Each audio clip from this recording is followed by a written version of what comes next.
My name is James Priest. My title Head Gardener, Giverny Gardens. Our main duty is to oversee the garden, to take care of the gardeners, to make sure they're organised, to see over the evolution of the garden, the planning of the garden, and the maintenance of the garden. Having been brought up in England, having gone to school in England and being taught gardening in England, then all my culture is English, and so I think that it must influence me. And yet when you've been doing that all your life, and doing that 25 years in France, then you don't realise any longer that all of this is part of you.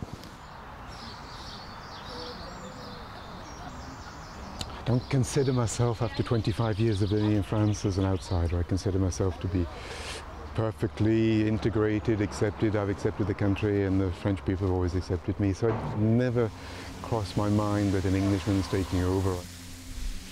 There's an enormous difference in the approach. Yes, obviously the English gardens, the gardeners are very pragmatic, very disciplined, and everything has to be done in a very textbook way.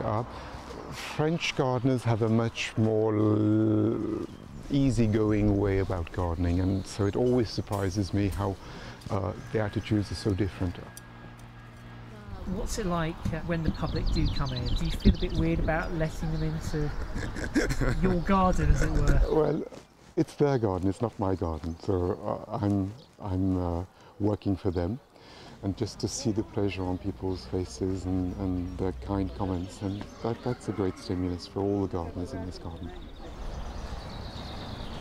There's two ways of looking at the garden. There's a way of looking at it every morning when I come out and I have to work, and I have to get on with the work, and I have to see the work. And at the end of the day, then there's the most beautiful, recompensing period where you walk around the garden, appreciate the garden, see the beauty of the garden, and get the wow effect that the public get from it when they see it for the first time. So yeah, I'm still excited, as I've been in all my life in gardening, is seeing the fruits of your labour at the end of the day, and that's a great recompense.